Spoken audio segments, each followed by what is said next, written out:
Occultisme ou christianisme? Hugues-Édouard Alexander. Le spiritisme et ses diverses formes à la lumière de la parole de Dieu. L'Esprit dit expressément que, dans les derniers temps, quelques-uns abandonneront la foi pour s'attacher à des esprits séducteurs et à des doctrines de démons. 1 Timothée 4, verset 1. L'occultisme à la lumière de la parole de Dieu. Introduction. L'occultisme se généralise de plus en plus, s'étend partout, dans le monde et dans l'Église, jusqu'au moment où l'Antichrist, ayant ainsi préparé sa venue, l'enfer même régnera sur la terre.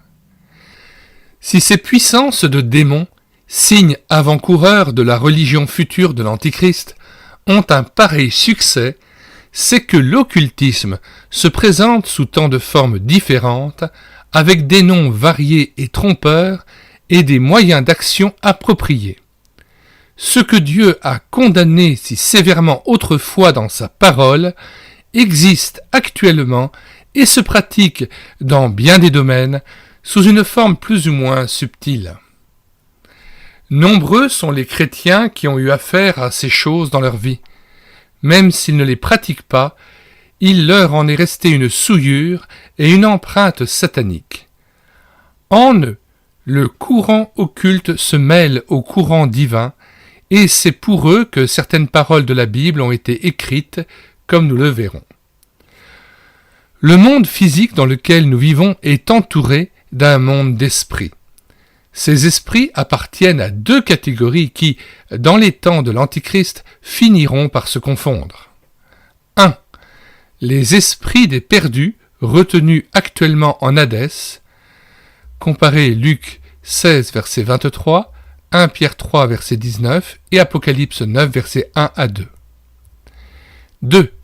Les esprits démoniaques et toutes les légions des esprits malins appartenant à Satan, faisant son œuvre et accomplissant sa volonté.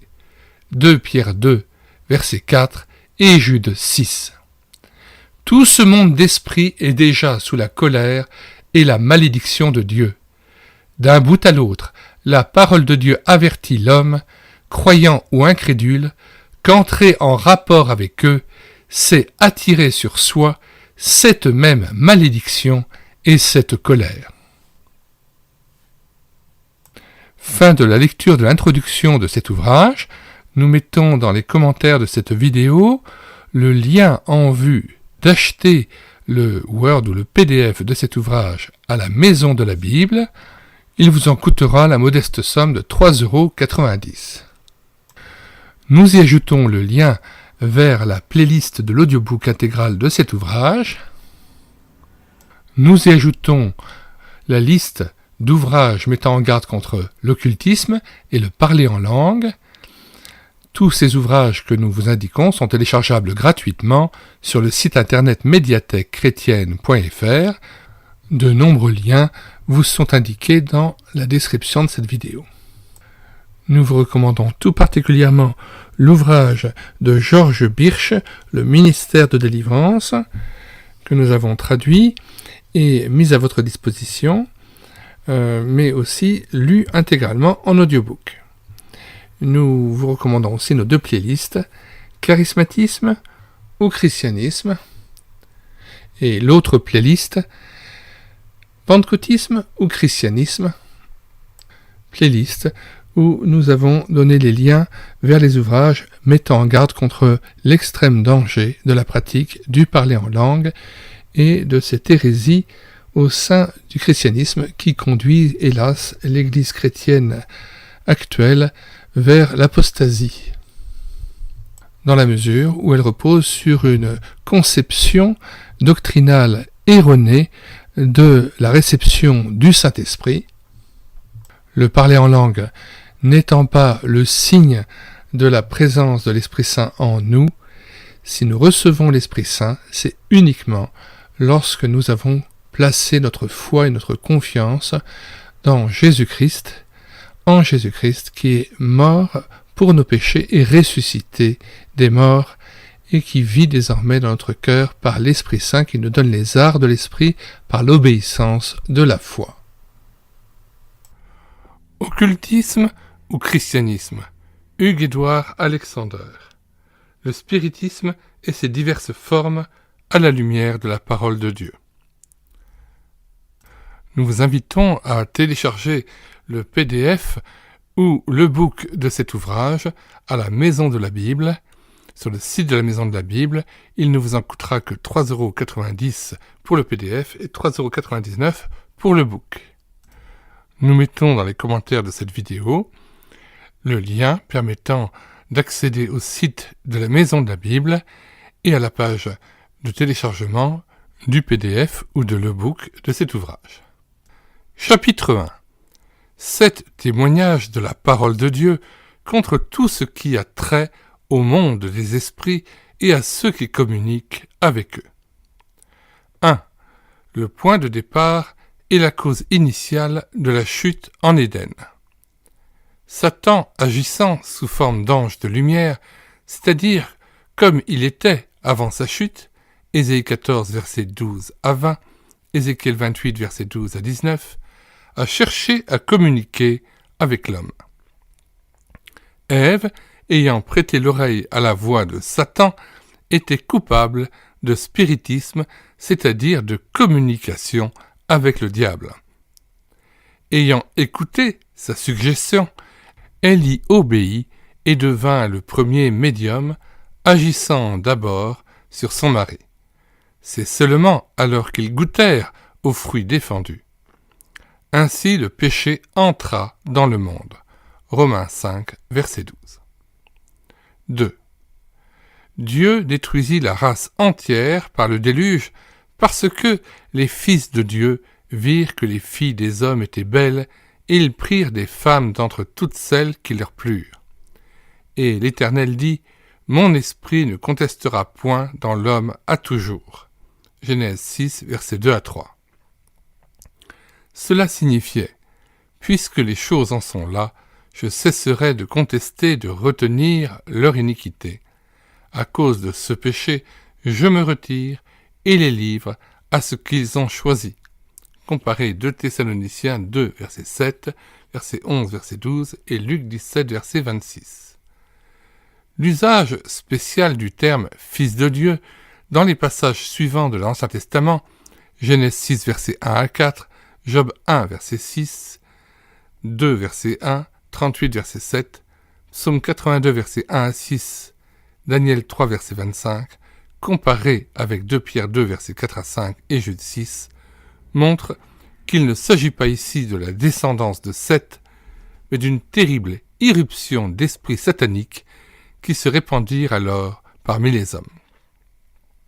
L'Évangile selon Luc, chapitre 20, verset 35, déclare que les anges ne se marient pas, et Jude 6 laisse entendre que le péché abominable et contre nature de ces anges déchus était précisément d'avoir quitté, entre guillemets, cet état originel pour s'unir en mariage aux filles des hommes. La race qui en résulta dut être entièrement détruite. 3. L'iniquité de Sodome et Gomorrhe ne consistait pas seulement dans leur terrible corruption charnelle, mais la conduite infâme de ces abominables allait jusqu'à vouloir, dans leur perversité, s'unir aux anges. Genèse 19, verset 5, 2 Pierre 2, versets 6 à 10. 4.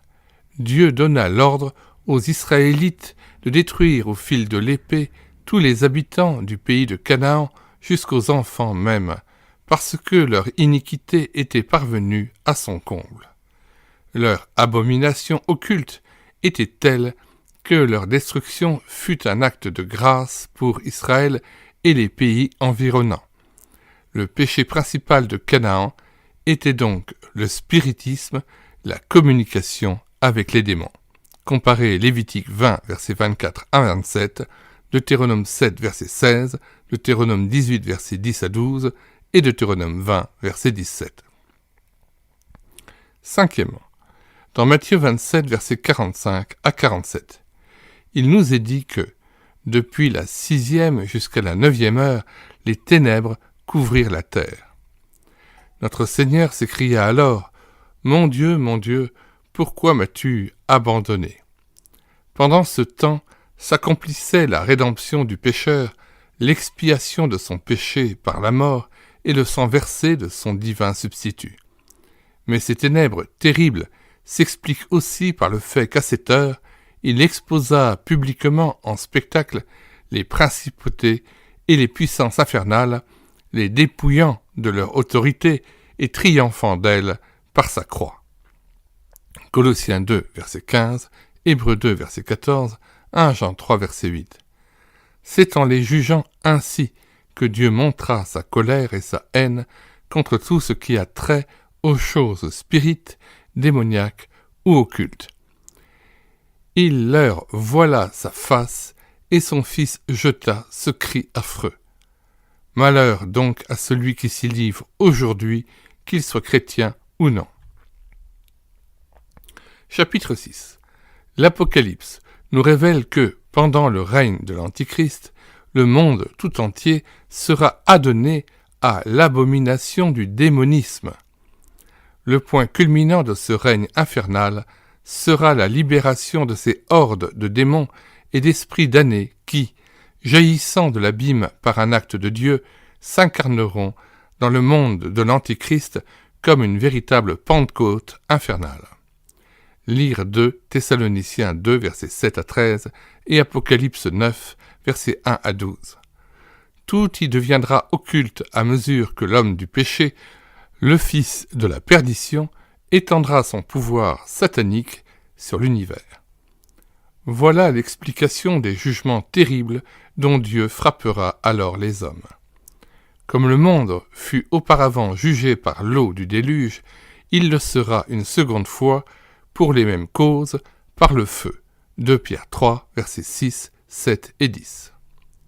Septièmement, la dernière et la plus terrible manifestation de la colère de Dieu contre l'occultisme se révèle dans le jugement éternel du lac de feu et de soufre préparé, comme Christ l'a dit lui-même, et Jean ensuite, pour le diable et ses anges, ainsi que pour tous les impies dont les noms ne sont pas écrits dans le livre de l'agneau.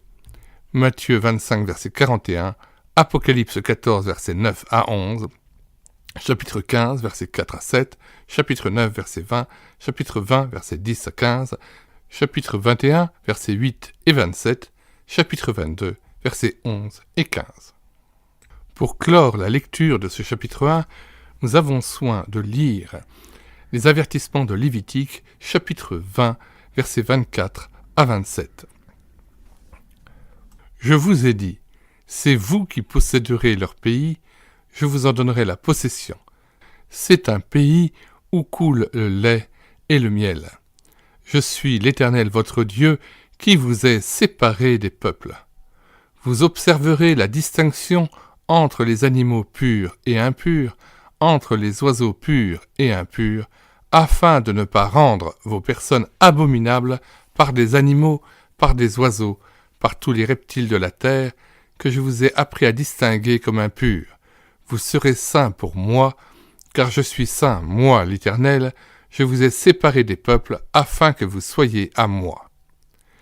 Si un homme ou une femme ont en eux l'esprit d'un mort ou un esprit de divination, ils seront punis de mort, on les lapidera, leur sang retombera sur eux. Nous lisons maintenant 3 passages de Deutéronome, indiquant bien que le péché principal de Canaan était le spiritisme, la communication avec les démons. Ces références sont données, je rappelle, dans le chapitre 4 de ce premier chapitre. Nous lisons d'abord Deutéronome 7, verset 16.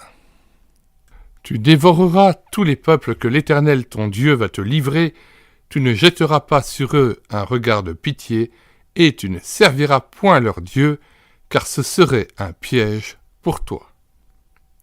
Nous lisons un autre passage de Deutéronome, chapitre 18, versets 10 à 12. Qu'on ne trouve chez toi personne qui fasse passer son fils ou sa fille par le feu, personne qui exerce le métier de devin, d'astrologues, d'augures, de magiciens, d'enchanteurs, personne qui consulte ceux qui évoquent les esprits ou disent la bonne aventure, personne qui interroge les morts. Car quiconque fait ces choses est en abomination à l'Éternel, et c'est à cause de ces abominations que l'Éternel ton Dieu va chasser ces nations devant toi. Nous lisons pour finir Deutéronome chapitre 20, verset 17 et même 18. Car tu dévoueras ces peuples par interdit, les Essiens, les Amoréens, les Cananéens, les Phérésiens, les Éviens et les Jébusiens, comme l'Éternel ton Dieu te l'a ordonné, afin qu'ils ne vous apprennent pas à imiter toutes les abominations qu'ils font pour leur Dieu, et que vous ne péchiez point contre l'Éternel, votre Dieu. Donc nous rappelons que nous mettons dans les commentaires de cette vidéo les 2 liens permettant d'accéder directement au site de la Maison de la Bible afin de pouvoir télécharger pour un prix tout à fait modeste de 3,90 € le PDF de cet ouvrage et pour le prix de 3,99 € le book de cet ouvrage. Nous ajoutons le lien de téléchargement gratuit d'autres ouvrages mettant en garde contre l'occultisme. Occultisme ou christianisme? Hugues-Édouard Alexander. Chapitre 2. Quelques formes de spiritisme.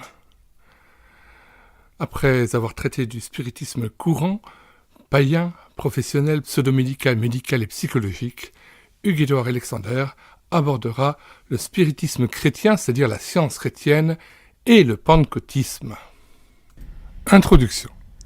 Il est important de savoir que le spiritisme a plusieurs formes et moyens de s'exprimer et agir. Le nombre et la subtilité de ces moyens va en augmentant à mesure que la venue de l'Antéchrist se rapproche. Certains spiritismes se cachent même sous le nom de chrétiens. En voici une liste aussi complète que possible. 1. Le spiritisme courant. Chiromancie, lecture du passé ou de l'avenir dans les lignes de la main. Cartomancie, art de tirer les cartes dans un but de divination. La cartomancie. Graphologie, lecture du caractère de l'avenir de quelqu'un à l'aide d'un échantillon de son écriture. Astrologie, horoscope plus ou moins simplement élaboré. Un nombre croissant de voyants profite de la crédulité publique pour faire de la publicité dans les journaux, à se laisser séduire par de telles annonces. Ils ne se rendent pas compte que l'influence extraordinaire et souvent désastreuse de ces verdicts de l'au-delà dépasse de beaucoup ce qui est contrôlable par la seule raison humaine. Il existe dans ce domaine beaucoup de charlatanisme. Les dupeurs et les dupés sont innombrables. Mais le seul fait d'avoir recours à la divination pour percer l'avenir, les actions ou le caractère des autres, place la personne qui agit ainsi sur un terrain défendu, hors de la protection de Dieu et sous l'influence d'esprits de mensonge. Il appartient au Saint-Esprit, à la parole de Dieu et à eux seuls de révéler ce qui charge la conscience de l'homme. Vouloir le connaître par d'autres moyens et nommer ces moyens des sciences entre guillemets, c'est mépriser le secours de la parole vivante de Dieu, c'est désobéir à Dieu. Jean 16, versets 7, 8. Jean 4, verset 12. Le fait que tant de personnes, ayant la Bible à leur portée, ignorent ces vérités, fait ressortir l'extraordinaire superficialité et l'ignorance des chrétiens d'aujourd'hui. Deuxièmement, le spiritisme païen. Dans toutes les peuplades païennes et particulièrement aux Indes, le spiritisme règne en maître incontesté sur les esprits d'êtres plus ou moins primitifs. Orgie démoniaque, danse des démons, exorcisme, sorcellerie, fétichisme, idolâtrie, qui sont tout simplement l'adoration des démons eux-mêmes.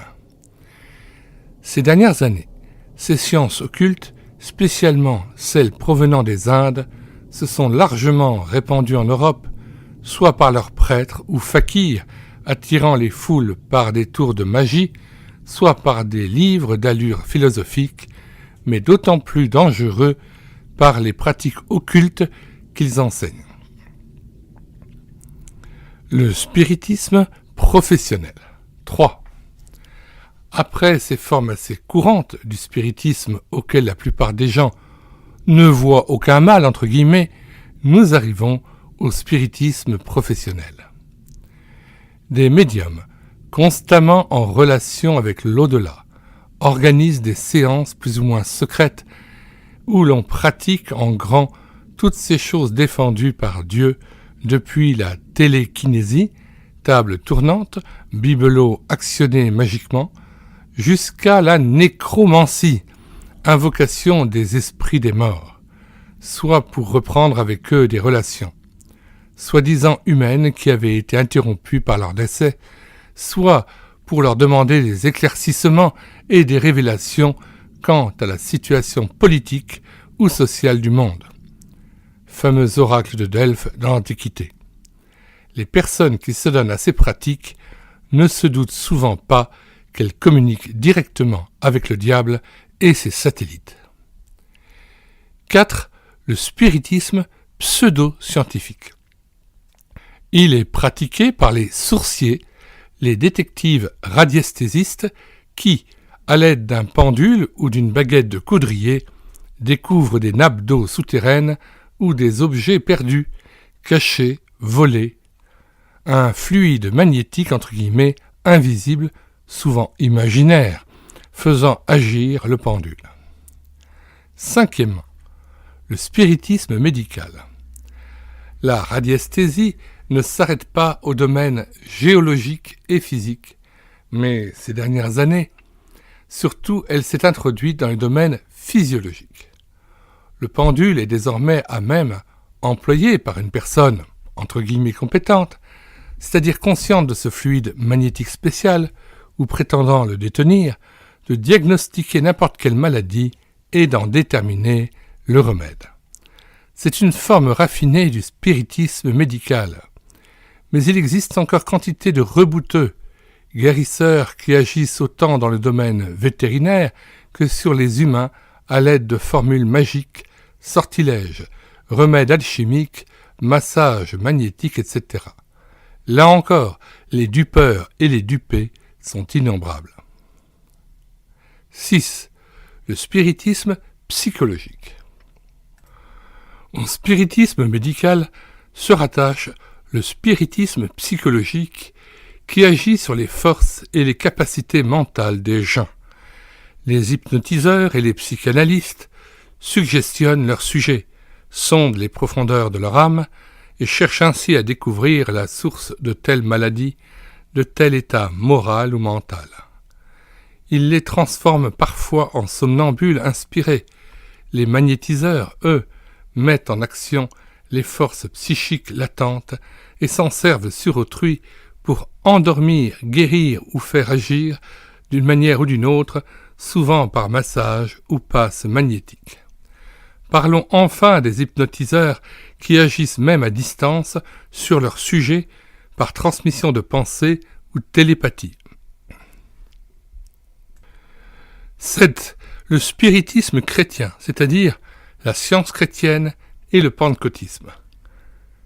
La science chrétienne, tout en prétendant s'appuyer sur la Bible, nie l'existence du mal, du péché, de la maladie, de Satan, et surtout la personnalité de Dieu, de Christ, l'expiation, la résurrection, en un mot, tout ce qui fait l'essence du christianisme. Le scientisme opère des guérisons en agissant sur la volonté du malade, qui doit affirmer par un effort de sa pensée appuyé par celle du médium scientiste, entre guillemets, généralement une femme nommée praticienne, entre guillemets, qu'il n'est pas malade et qu'il n'a jamais péché. Suggestion, puis autosuggestion. Il en résulte des soi-disant guérisons produites par les seules forces psychiques mises au service de Satan. Quant au pentecôtisme, Il contrefait exactement les œuvres du Saint-Esprit, les manifestations du Saint-Esprit, les dons du Saint-Esprit. Il prétend aussi s'appuyer sur la parole de Dieu qu'il falsifie et dont il tord le sens. Il agit par imposition des mains, onction d'huile sur la tête ou le corps de ses adeptes, de sorte que ces derniers ont des visions extraordinaires, entendent des voix, parlent des langues ou sont guéris de leur maladie. Ils croient recevoir des bénédictions entre guillemets qui leur paraissent divines, mais qui en réalité sont celles de Satan déguisé en ange de lumière. Nous lisons la note page 15. Les véritables prestidigitateurs se contentent, avec une grande habileté manuelle et des instruments truqués, de faire des tours d'adresse, mais nombreux sont ceux qui, sous le nom de prestidigitateurs, font de la véritable magie. Nous mettons dans les commentaires de cette vidéo les 2 liens d'accès direct à la page internet de la Maison de la Bible où vous pouvez télécharger cet ouvrage de Hugues-Édouard Alexander, Occultisme ou Christianisme, soit en PDF, soit en e-book. Pour la somme de 3,90 € pour le PDF ou de 3,99 € pour le book, vous disposez d'un ouvrage que vous pouvez consulter et reconsulter à souhait, lire et relire. Alors, la lecture audio, c'est une chose, mais il est normal aussi que cette chaîne YouTube, elle écoutez sa parole, renvoie à la maison d'édition originelle, puisque c'est Hugues-Édouard Alexander qui avait fondé la Maison de la Bible à Genève et l'Action biblique. Et cet ouvrage a été numérisé par la Maison de la Bible et je me dois de vous inviter, de vous inciter à acheter cet ouvrage d'une 40aine de pages, mais qui est tellement incisif et pertinent et qui dénonce avec une acuité et une force sans précédent les dérives de l'occultisme qui guettent aussi même les chrétiens. Nous mettons aussi dans les commentaires de cette vidéo toute une série d'ouvrages que vous pouvez télécharger gratuitement sur le site internet que nous avons créé en synergie avec cette chaîne YouTube à l'écouter sa parole, dénonçant les dérives du pentecôtisme. Nous rappelons néanmoins que nous avons aussi lu intégralement l'ouvrage de Hugues-Édouard Alexander, Pentecôtisme ou Christianisme, mais aussi d'autres ouvrages qui dénoncent le parler en langue, la fausse seconde expérience, et notamment les ouvrages de Fernand Le Grand, Tout savoir sur le parler en langue, qui est une critique systématique de cette pratique et de cette fausse doctrine du pentecôtisme, faux évangile, faux Jésus, faux Saint-Esprit prêché. Bref, nous avons là un mouvement extrêmement pernicieux et toxique pour le christianisme évangélique contemporain. Il était vraiment nécessaire que Hugues-Édouard Alexander le dénonce et j'ai été tout à fait réjoui de voir que dans cet ouvrage à nouveau, bientôt vous allez voir dans les chapitres qui suivent, il redénonce à nouveau la malfaisance du pentecôtisme, conduisant hélas les chrétiens à recevoir un faux Saint-Esprit, un faux Jésus, un faux évangile et à s'éloigner ainsi de l'assurance du salut et du repos en Jésus-Christ par la foi. Nous terminerons cette lecture audio par ce passage d'Un Timothée 4, versets 1 à 2, cité par Hugues-Édouard Alexander lui-même en début de son ouvrage.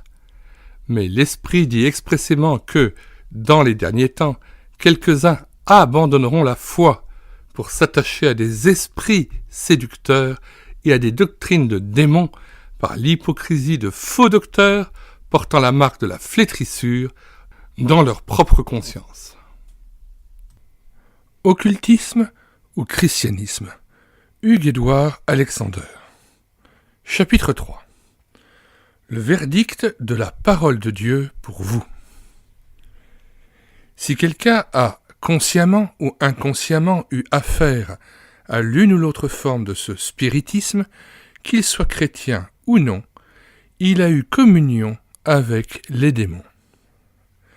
Une partie de son être physique ou spirituel a été mise en contact avec les puissances des ténèbres qui perpétuent en lui leur séduction ou leur souillure, de sorte qu'il est encore, et jusqu'à sa délivrance divine, sous la domination de Satan. Dieu emploie certains mots en rapport avec l'occultisme pour condamner tout ce qui a trait à cette doctrine de démons. 1. Toucher. Étends ta main, touche à tout ce qui lui appartient. Job 1, verset 11. Étends ta main, touche à ses os et à sa chair. Job 2, verset 5. En un mot, frappe-le d'une plaie. Lorsque quelqu'un, sans s'en apercevoir, touchera une chose souillée, il se rendra coupable. Lévitique 5, verset 2. Vous n'y toucherez pas de peur que vous ne mouriez. Genèse 3, verset 3. Sortez du milieu d'eux et séparez-vous. Ne touchez pas à ce qui est impur. 2 Corinthiens 6, verset 17.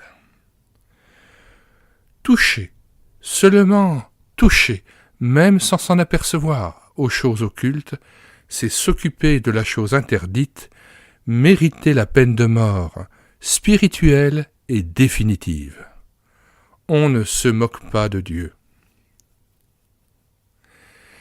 Ils erraient en aveugles, souillés, au point qu'on ne pouvait toucher leurs vêtements. On leur criait « Retirez-vous, souillés, retirez-vous, ne nous touchez pas ». Lamentation, chapitre 4, versets 14 et 15. Celui qui est spirituellement aveugle ne peut ni éviter ni constater les effets de l'attouchement. Le danger de ces attouchements est d'autant plus grand que nous vivons le temps de l'église de Laodicée qui, ne sachant pas même qu'elle est aveugle, se croit riche et n'a besoin de rien. Apocalypse 3, versets 14 à 21. Lorsque l'apôtre écrivait aux Corinthiens que celui qui croit être debout prenne garde de tomber, il avait précisément en vue ce danger de l'occultisme, preuve en soi les expériences d'Israël qu'il cite dans le contexte 1 Corinthiens 10, versets 6 à 14. Dans l'Ancien Testament, il suffit de toucher la chose morte ou interdite pour s'attirer la colère et la condamnation de Dieu, puisque cela entraîne une souillure immédiate et une culpabilité absolue. Dans le Nouveau Testament, il suffit de toucher les puissances et les esprits des ténèbres, de la mort et de l'enfer, pour attirer sur soi cette même condamnation. Il s'agissait alors de l'attouchement matériel, il s'agit maintenant de l'attouchement spirituel. 1. Nous avions vu toucher. 2. Souillure, chose souillée, se souiller, impur, immonde. Dans le Nouveau Testament, autant que dans l'Ancien Testament, ce mot est appliqué aux démons. Babylone la Grande est devenue une habitation de démons, un repère de tout esprit impur ou souillé, un repère de tout oiseau impur ou odieux. Apocalypse 18, verset 2. Malheur à moi, je suis perdu, car je suis un homme dont les lèvres sont impures. J'habite au milieu d'un peuple dont les lèvres sont impures. Ésaïe 6, verset 5. Ne vous souillez par aucune de ces choses, car c'est par toutes ces choses que se sont souillées les nations que je vais chasser devant vous. Lévitique 18, verset 24. Hugues-Édouard Alexander renvoie alors au chapitre 1er et au paragraphe 4 que nous avions déjà lu dans une première vidéo. Nous prenons soin néanmoins de relire ce paragraphe 4. Dieu donna l'ordre aux Israélites de détruire au fil de l'épée tous les habitants du pays de Canaan jusqu'aux enfants même, parce que leurs iniquités étaient parvenues à son comble. Leur abomination occulte était telle que leur destruction fut un acte de grâce pour Israël et les pays environnants. Le péché principal de Canaan était donc le spiritisme, la communication avec les démons. Comparez Lévitique 20, 24 à 27, Deutéronome 7, verset 16, Deutéronome 18, verset 10 à 12 et Deutéronome 20, verset 17. Retour au texte, troisième paragraphe de cette troisième partie, chose maudite. Chose maudite. L'Éternel Dieu dit au serpent, « Puisque tu as fait cela, tu seras maudit. » Genèse 3, verset 14. La première mention de certains mots ou d'une doctrine dans la Bible indique sa signification à travers toute la Bible. La malédiction de Dieu tomba sur Satan à cause du contact établi au moment où la femme écoutait le serpent et devint le médium entre lui et la race humaine. Tu n'introduiras pas une chose abominable dans ta maison, afin que tu ne sois pas, comme cette chose, maudit. Deutéronome 7, verset 26. La chose maudite devient partie de soi.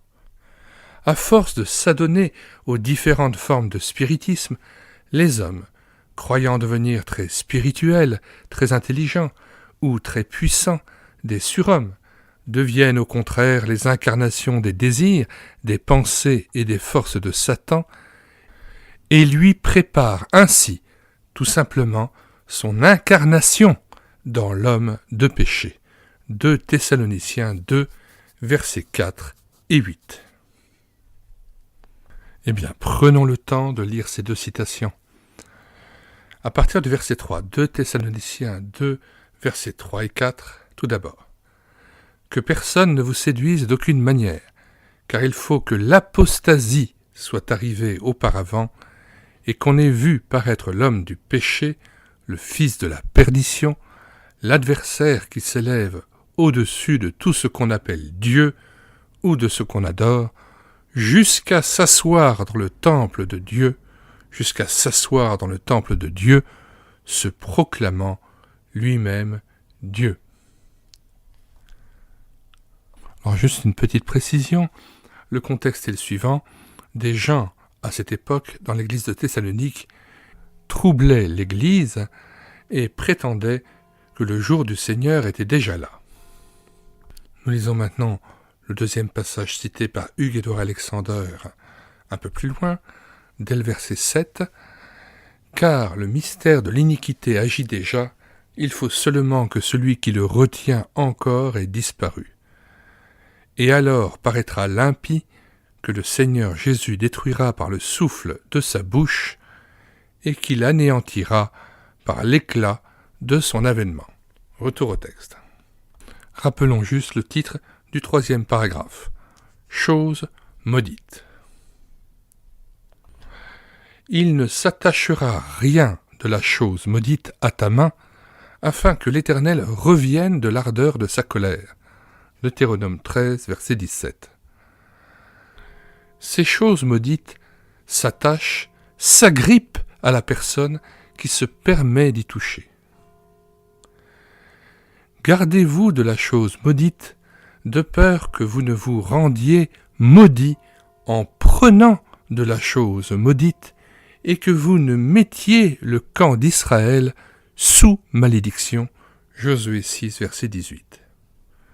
Voir aussi Galates 5, verset 20, que nous lisons, à partir du verset 19 jusqu'au verset 21.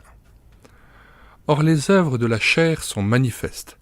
Ce sont l'impudicité, l'impureté, la dissolution, l'idolâtrie, la magie, les inimitiés, les querelles, les jalousies, les animosités, les disputes, les divisions, les sectes, l'envie, l'ivrognerie, les excès de table et les choses semblables.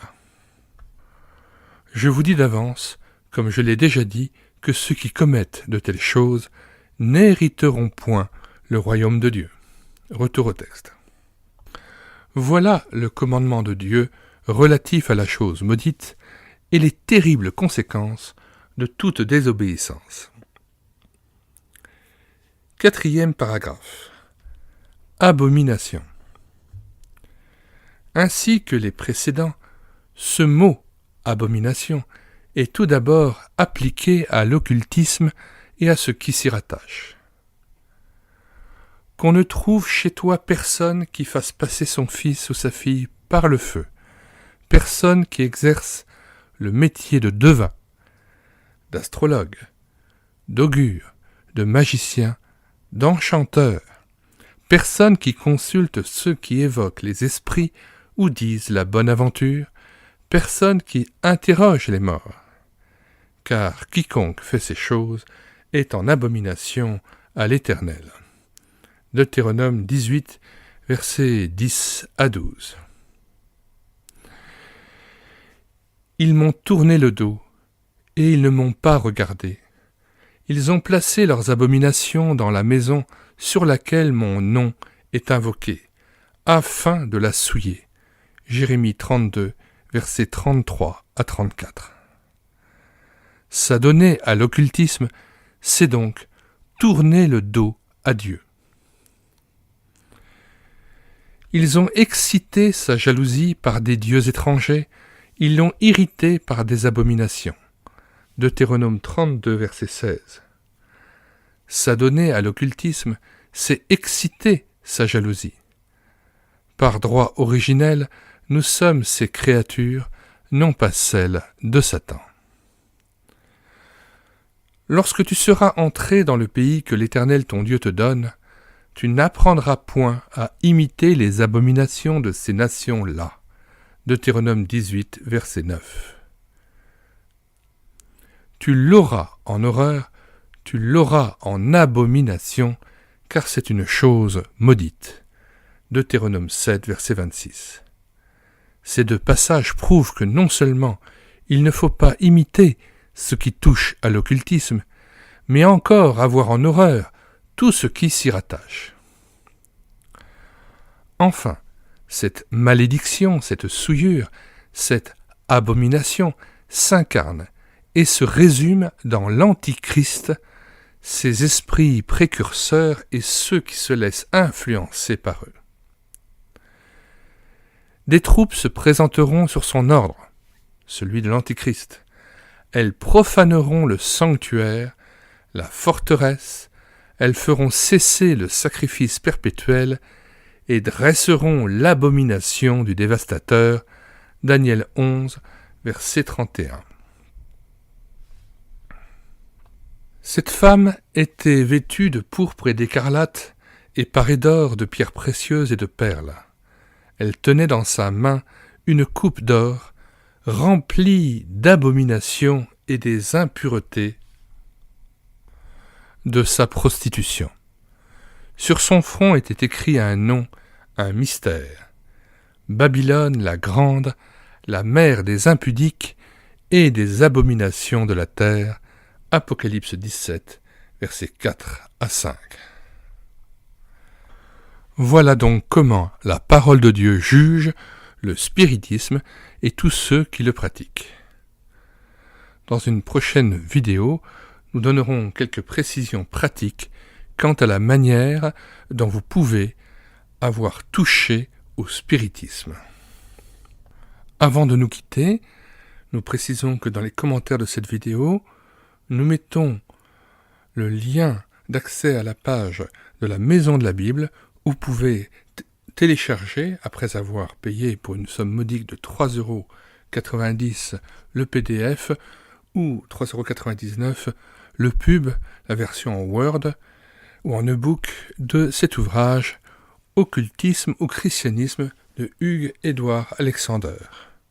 En effet, ces vidéos sont séparées et il est bon aussi de avoir l'intégralité de l'ouvrage et d'avoir une vue d'ensemble sur lequel on peut revenir, relire le texte, le méditer. Il s'agit simplement d'un ouvrage d'une 40aine de pages, mais qui est tellement précis, tellement pointu, tellement bien dit, verbalisé et explicité qu'il serait dommage de ne pas profiter de la numérisation qu'a pu en faire toute l'équipe de la Maison de la Bible, avec lequel donc j'aime collaborer et auquel nous renvoyons dans cette vidéo. De plus, comme à l'ordinaire, en plus de ces deux liens renvoyant au site de la Maison de la Bible, nous vous donnons d'autres liens en rapport avec le site internet que j'ai pu créer en synergie avec cette chaîne YouTube à l'écouter sa parole, à savoir le site internet intitulé médiathèquechrétienne.fr, où j'ai numérisé et téléversé plus de 1000 ouvrages qui étaient épuisés et non réédités de la littérature chrétienne, et je mets en lien dans les commentaires de cette vidéo les ouvrages qui se rapportent au thème du spiritisme, de l'occultisme, et qui dénoncent ces pratiques. Il y a des ouvrages notamment de Kurt Koch, il y a des ouvrages de Maurice Ray, il y a des ouvrages encore d'Émile Kremer, dont le titre est « Les yeux ouverts ». Occultisme ou christianisme? Hugues-Édouard Alexander. Après avoir vu dans un premier chapitre 7 témoignages de la parole de Dieu contre tout ce qui a trait au monde des esprits et à ceux qui communiquent avec eux, puis dans un deuxième chapitre quelques formes de spiritisme, nous avions déjà commencé un troisième chapitre, le verdict de la parole de Dieu pour vous, et nous avions vu la condamnation sans appel de la parole de Dieu et le jugement de la parole de Dieu contre le spiritisme et l'occultisme. Et maintenant, nous allons, dans cette vidéo, voir les différentes occasions pratiques quant à la manière dont vous avez pu avoir touché au spiritisme.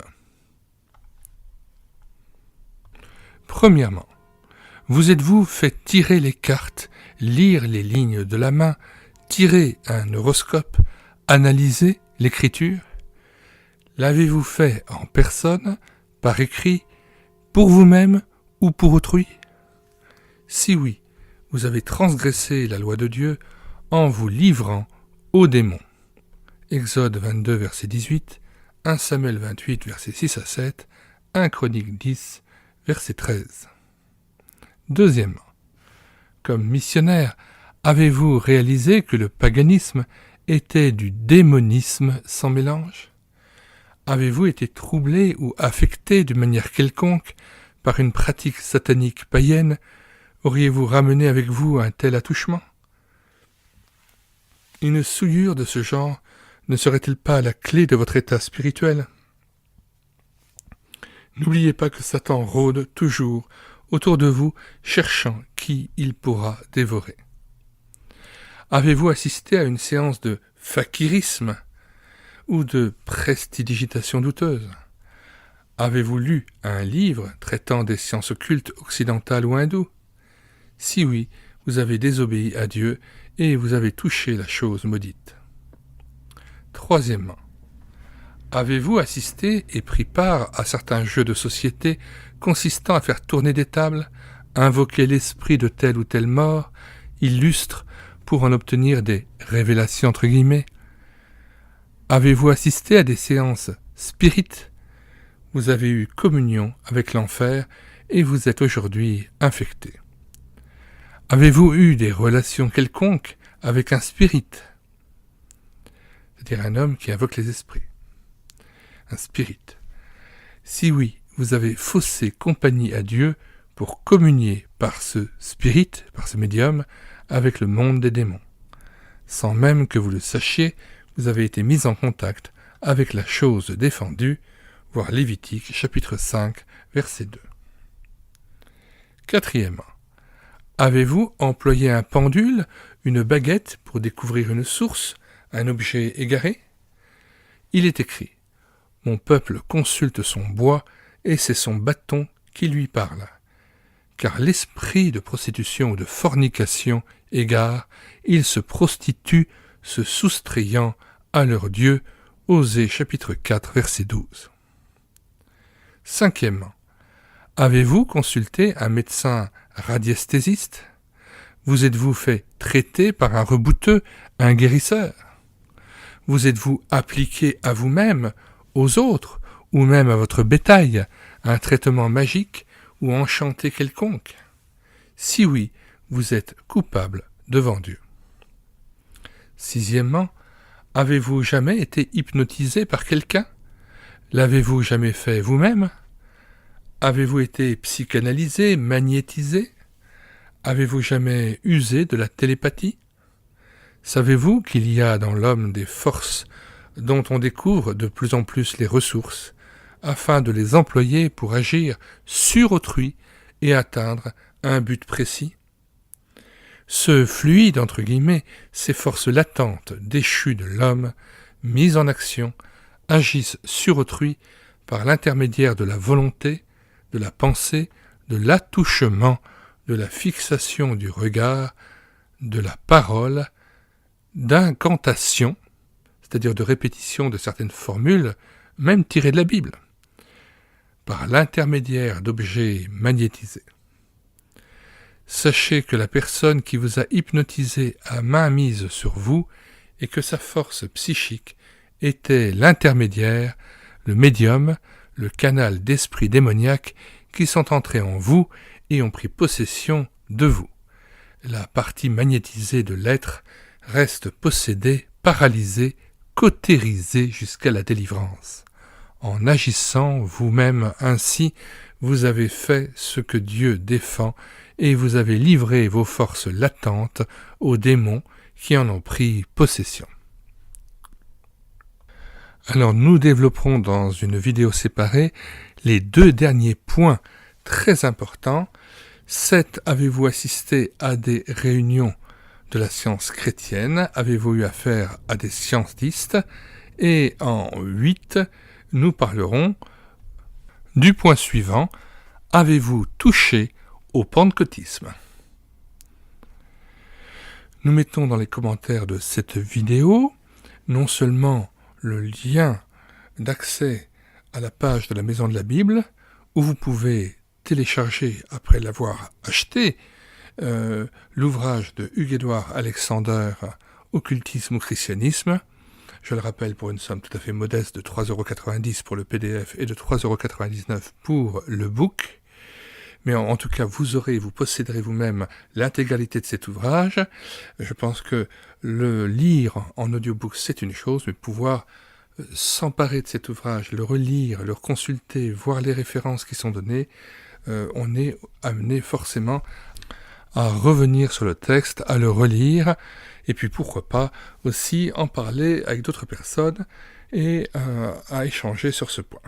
Dans les commentaires de la vidéo aussi, comme à l'ordinaire, nous vous proposons en téléchargement gratuit sur le site internet médiathèquechrétienne.fr toutes sortes d'ouvrages mettant en garde sur l'occultisme, le spiritisme, mais aussi contre le parler en langue, contre les pièges de tout ce qui est lié au charismatisme et au pentecôtisme, dont la doctrine conduit inévitablement à recevoir un autre Jésus, un autre esprit et un autre évangile que celui qui est annoncé dans la parole de Dieu par l'apôtre Paul et par le Christ lui-même. Et puis nous mettons en lien le livre de Georges Birch, Le ministère de délivrance, comment être affranchi du spiritisme et de l'occultisme, de ces souillures qui ont été pratiquées, de ces esclavages dans lesquels nous sommes tombés, comment se repentir, revenir à Dieu, demander pardon pour son péché, être lavé par le sang précieux de Jésus-Christ, qui est mort pour nous à la croix et nous a racheté de cette vaine manière de vivre et de toute cette pratique occulte. Eh bien voilà, nous mettons à votre disposition un ouvrage que nous avons fait venir du Canada, que j'ai traduit intégralement, qui est vraiment remarquable, qui s'appelle donc le ministère de délivrance de Georges Birch, et qui montre aussi comment être affranchi de ces liens occultes. Nous avons ajouté aussi un autre ouvrage qui est celui d'Émile Kremer, Les yeux ouverts. À chaque fois donc, quand il y a eu péché, il faut se repentir, il faut revenir à Dieu, il faut demander pardon à Dieu pour ce qui a été fait, s'en séparer au nom de Jésus, Parfois, il faudra peut-être même aussi avoir recours avec un autre chrétien dans la prière afin de pouvoir être délivré d'esprits mauvais ou d'esprits impurs qui ont pu se loger en nous et avoir eu des droits sur nous afin d'en être délivré, afin que l'Esprit de Christ puisse habiter en nous à nouveau et reprendre ses droits et régner pleinement dans nos vies afin que notre corps, notre esprit, notre âme deviennent le temple du Dieu vivant. Voilà, nous vous disons au revoir et à bientôt pour une nouvelle vidéo sur la science chrétienne et le pentecôtisme. Occultisme ou christianisme? Hugues-Édouard Alexander. 3e chapitre, le verdict de la parole de Dieu pour vous. Occasion pratique quant à la manière dont vous pouvez avoir touché au spiritisme. 7e point abordé par Hugues-Édouard Alexander, notamment la science chrétienne et le pentecôtisme. Avez-vous assisté à des réunions de la science chrétienne? Avez-vous eu affaire à des scientistes? Avez-vous été guéri par l'un d'eux? Savez-vous que, sous le couvert de termes évangéliques, ils remplacent l'évangile de Dieu par l'évangile de l'homme qui met tout l'accent sur ses efforts propres? Vous avez accepté un enseignement qui est exactement l'opposé des vérités de Dieu, qui déifie l'homme en déifiant Dieu, qui le pousse à faire ce que seule l'œuvre rédemptrice de Christ peut accomplir. Voilà ce que Dieu condamne comme s'opposant et s'élevant au-dessus de tout ce qu'on appelle Dieu, voir 2 Thessaloniciens 2, verset 4. Voilà la promesse du serpent réalisée, vous serez comme des dieux. Genèse 3, verset 5. Enfin, avez-vous touché au pentecôtisme?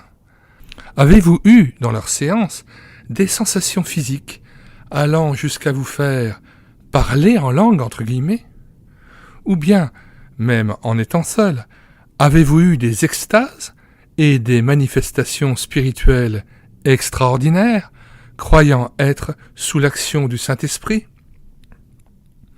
Nous lisons la petite note de Hugues-Édouard Alexander qui dit en bas de page « Rien ne prouve que le prétendu don des langues entre guillemets actuel soit le don spirituel au sujet duquel l'apôtre Paul disait « Ainsi donc, frères, aspirez au don de prophétie et n'empêchez pas de parler en langue. » 1 Corinthiens 14, 39.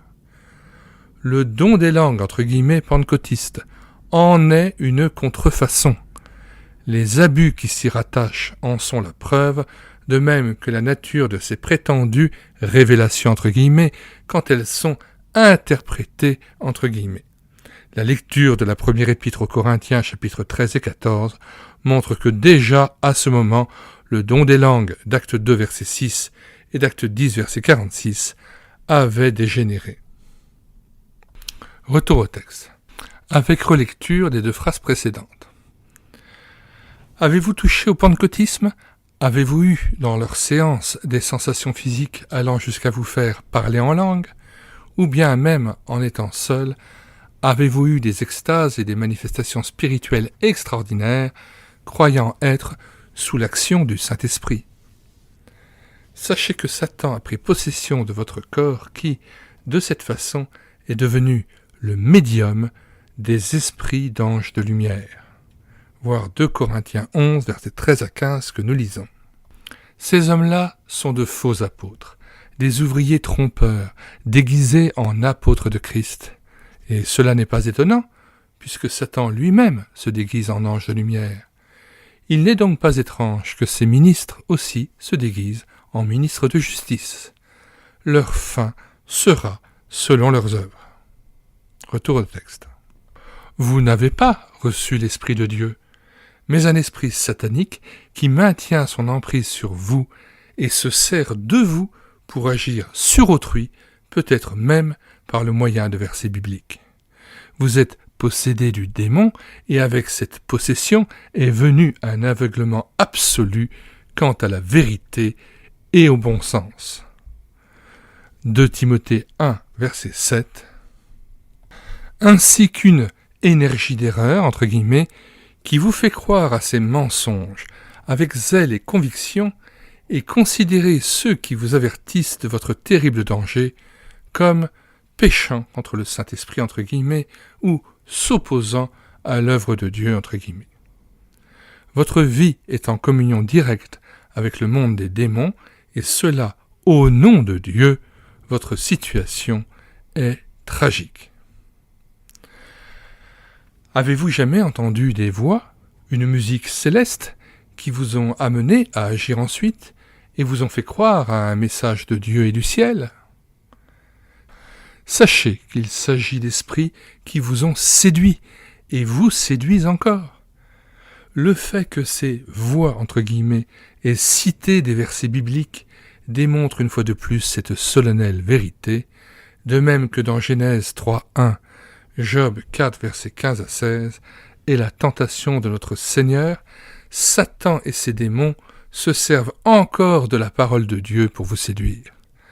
Un vrai croyant peut être séduit, comme le disent tant de passages du Nouveau Testament. Avez-vous jamais eu des visions, entre guillemets, ou des rêves extraordinaires ? Ces visions vous mettent en contact avec le monde des esprits, ceux que Dieu défend sévèrement dans sa parole. Et l'ange de lumière peut se communiquer à vous par le moyen d'images merveilleuses de Jésus ou de choses s'y rapportant. Le tout est mensonge, une contrefaçon satanique de la pire sorte. Votre esprit est dès lors sous le contrôle d'un esprit qui a soin de se camoufler sous ce qui paraît le plus saint. Satan lui-même peut contrefaire des visions de la croix, du ciel, de Jésus. Dieu a donné une seule et unique révélation de son Fils et de son œuvre, la parole écrite qui s'adresse à notre entendement, Romains 10, verset 17, que nous avons soin de citer. Ainsi la foi vient de ce qu'on entend, et ce qu'on entend vient de la parole de Christ. Retour au texte avec relecture de la phrase précédente. Dieu a donné une seule et unique révélation de son Fils et de son œuvre, la parole écrite qui s'adresse à notre entendement, Romains 10, verset 17, et cela par un esprit de bon sens, selon 2 Timothée 1, verset 7, car ce n'est pas un esprit de timidité que Dieu nous a donné, mais un esprit de force, d'amour et de sagesse. Nous lisons maintenant la note en bas de page de Hugues-Édouard Alexander. Dans les périodes les plus sombres de la chrétienté, alors que la parole de Dieu était presque inconnue, cachée au fond des couvents, il est certain que Dieu a parlé directement à certains individus choisis, parfois illettrés. Il en est de même dans les pays païens où il est indéniable que des âmes ont été préparées par telle expérience, tel rêve, à rechercher la parole de Dieu. Mais il se sert de tels moyens pour conduire à sa parole.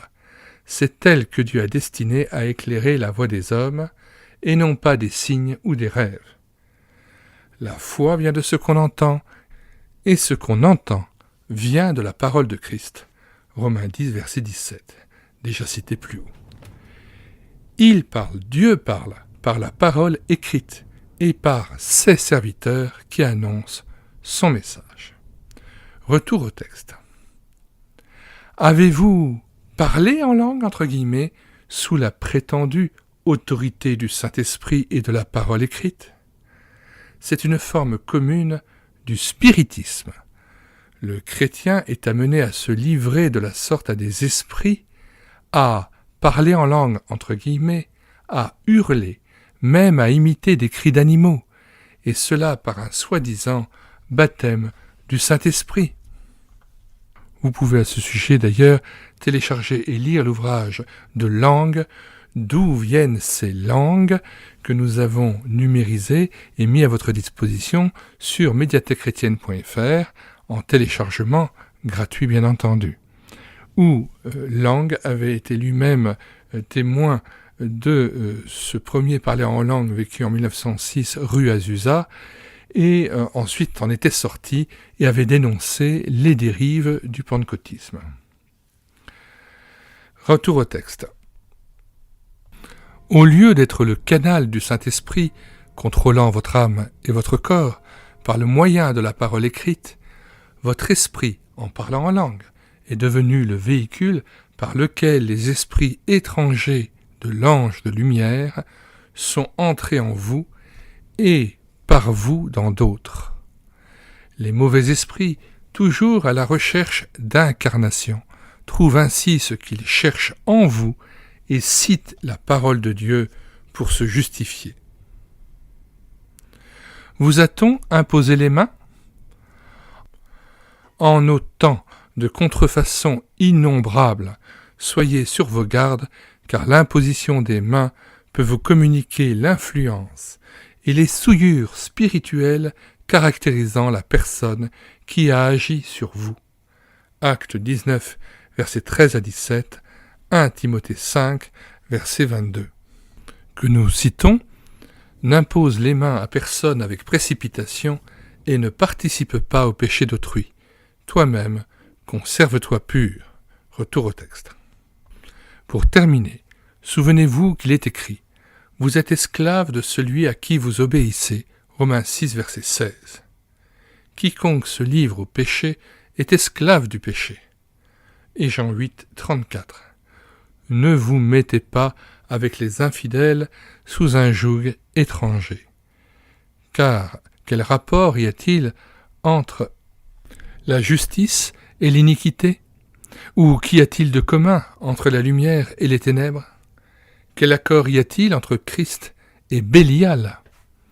Ou quelle part a le fidèle avec l'infidèle ? Quel rapport y a-t-il entre le temple de Dieu et les idoles ? Car nous sommes le temple du Dieu vivant, comme Dieu l'a dit. « J'habiterai et je marcherai au milieu d'eux, je serai leur Dieu et ils seront mon peuple. » C'est pourquoi sortez du milieu d'eux et séparez-vous, dit le Seigneur.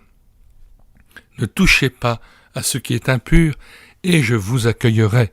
Je serai pour vous un père, et vous serez pour moi des fils et des filles, dit le Seigneur Tout-Puissant. Ayant donc de telles promesses, purifions-nous de toute souillure de la chair et de l'esprit, 2 Corinthiens 6, verset 14, jusqu'au chapitre 7, verset 1. Que celui qui a des oreilles entende ce que l'Esprit dit aux églises, car il n'entrera dans la ville sainte rien de souillé, ni personne qui se livre à l'abomination et au mensonge. Il n'entrera que ceux qui sont écrits dans le livre de vie de l'agneau, Apocalypse chapitre 2 verset 7 et Apocalypse chapitre 21 verset 27. Nous mettons comme à l'ordinaire dans les commentaires de cette vidéo le lien d'accès à la page du site internet de la Maison de la Bible où vous pouvez télécharger pour une somme modique de 3,90 € pour le PDF et de 3,99 € pour le book, l'ouvrage de Hugues-Édouard Alexander, Occultisme ou Christianisme, ouvrage assez court de 40 pages, mais ô combien pertinent concernant la dénonciation des formes cachées de l'occultisme et du spiritisme. Nous ajoutons aussi, comme à l'ordinaire dans les commentaires de cette vidéo, le lien de téléchargement gratuit de plusieurs ouvrages dénonçant les dérives non seulement du spiritisme et de l'occultisme, mais aussi les pratiques de se parler en langue, de ces impositions des mains hâtives, qui sont parfois le vecteur, hélas, de démonisation ou de liens spirituels forts. Eh bien, vous avez notamment plusieurs ouvrages que nous avons mis à votre disposition, que nous avons numérisés et que vous pouvez télécharger sur le site internet médiathèquechrétienne.fr, site que nous avons bâti en synergie avec cette chaîne YouTube, Elle écoutait sa parole. Au reste, nous avons numérisé plus de 1000 ouvrages déjà qui étaient épuisés et non réédités afin de les remettre à nouveau à la portée de tout un chacun et que chacun puisse les télécharger et s'en nourrir, lire et s'enrichir de la lecture de ces ouvrages qui étaient écrits par des écrivains, des hommes de Dieu remarquables, et il était tout à fait urgent Et c'était un besoin vraiment de pouvoir les remettre à la disposition de tous et qu'ils ne soient pas relégués à quelques rares bibliothèques où des gens pouvaient simplement les consulter, et encore s'ils en avaient l'occasion. Parce que je rappelle que dans la plupart des lieux où se trouvent les formations missionnaires, les bibliothèques ne sont réservées qu'aux étudiants ou aux pasteurs, mais ne sont pas accessibles aux chrétiens lambda des églises environnantes, et c'est beaucoup plus difficile pour tout un chacun d'avoir cette clé de la connaissance dont parle le Christ, et c'est pour ça aussi que j'ai bâti ce site internet médiathèquechrétienne.fr pour redonner les clés de la connaissance et permettre aux gens aussi de s'enrichir afin de pouvoir entrer aussi dans le royaume de Dieu, de toute cette recherche, de toutes ces prédications, de tous ces livres épuisés et non réédités qui sont une richesse inestimable pour la chrétienté et pour tous ceux qui cherchent la face de Dieu. À bientôt donc pour une prochaine vidéo, le chapitre 4 de Hugues-Édouard Alexander, Occultisme au christianisme, le chemin de la délivrance ou la loi de la purification. Occultisme au christianisme. Hugues-Édouard Alexander. Chapitre 4. Le chemin de la délivrance ou la loi de la purification. Sachez que, partout où passe le serpent, il laisse ses traces et son poison. Il n'y a délivrance qu'une fois la chose reconnue, confessée et jugée. On entend confesser par le fait de le dire devant Dieu, de demander pardon de ses lèvres à Dieu pour ce qu'on a fait. La première condition pour être délivré, c'est de croire que Christ est mort pour vous, ressuscité pour votre justification, et qu'il peut faire pour vous toute chose nouvelle. 2 Corinthiens 5, 17. Verset que nous lisons. Si quelqu'un est en Christ, il est une nouvelle créature. Les choses anciennes sont passées, voici, toutes choses sont devenues nouvelles. Alors, vous pourrez être purifiés. Aucune tentation ne vous est survenue qui n'ait été humaine. Et Dieu, qui est fidèle, ne permettra pas que vous soyez tentés au-delà de vos forces. Mais avec la tentation, il préparera aussi le moyen d'en sortir, afin que vous puissiez la supporter. C'est pourquoi, bien-aimés, fuyez l'idolâtrie. 1 Corinthiens 10, versets 13 à 14. Nous avons à cœur d'écrire ce message de salut pour ceux qui, après la lecture de ce qui précède, constatent, selon 1 Pierre 1, verset 9, et 1 Jean 1, verset 8 à 10, leur culpabilité au contact d'une forme quelconque de spiritisme. Alors moi j'aime bien prendre le temps de lire les versets, les références qui sont citées, et ne pas faire simplement que les nommer. Alors 1 Pierre 1, verset 9, c'est « Parce que vous obtiendrez le salut de vos âmes pour prix de votre foi ». Le verset qui précède, c'est « Lui que vous aimez sans l'avoir vu, en qui vous croyez sans le voir encore, vous réjouissant d'une joie ineffable et glorieuse, parce que vous obtiendrez le salut de vos âmes pour prix de votre foi. » Nous lisons aussi l'autre référence biblique précitée, 1 Jean 1, versets 8 à 10. « Si nous disons que nous n'avons pas de péché, nous nous séduisons nous-mêmes, et la vérité n'est point en nous. Si nous confessons nos péchés, il est fidèle et juste pour nous les pardonner, et pour nous purifier de toute iniquité. Si nous disons que nous n'avons pas péché, nous le faisons menteur, et sa parole n'est point en nous. » Alors je rappelle, confesser ses péchés, c'est confesser de ses lèvres, c'est dire clairement à Dieu de manière audible, avec sa bouche, avec ses lèvres, je demande pardon Seigneur, parce que j'ai fait ça, j'ai fait ça, j'ai fait ça. Et je crois que Jésus-Christ est mort pour moi, que son sang a coulé pour moi, à cause de ce péché. Retour au texte. Et nous répétons la phrase qui introduisait ce nouveau paragraphe. nous avons à cœur d'écrire ce message de salut pour ceux qui, après la lecture de ce qui précède, constatent, selon 1 Pierre 1,9 et 1 Jean 1, versets 8 à 10, leur culpabilité au contact d'une forme quelconque de spiritisme. Le fait même que le Seigneur les y a rendus attentifs et le fait qu'ils ont accepté son avertissement est un commencement de délivrance. Ceux qui s'opposent aujourd'hui à ces solennelles vérités présentes, données dans cette fin de dispensation, se mettent dans une situation bien périlleuse et rendent d'autant plus certaine la réussite de l'œuvre de séduction des démons en eux. C'est une règle, presque sans exception, que les vies qui s'opposent à ces vérités sont plus considérablement qu'on ne le croit sous l'action des puissances de ténèbres. Un grand pas est fait lorsque l'homme, enfant de Dieu ou non, convaincu par la parole de Dieu et par les faits, s'arrête et s'écrie « Malheur à moi, je suis perdu, car je suis un homme dont les lèvres sont impures. » Ésaïe 6, verset 5. La tristesse, selon Dieu, produit une repentance à salut dont on ne se repent jamais. 2 Corinthiens 7, verset 10.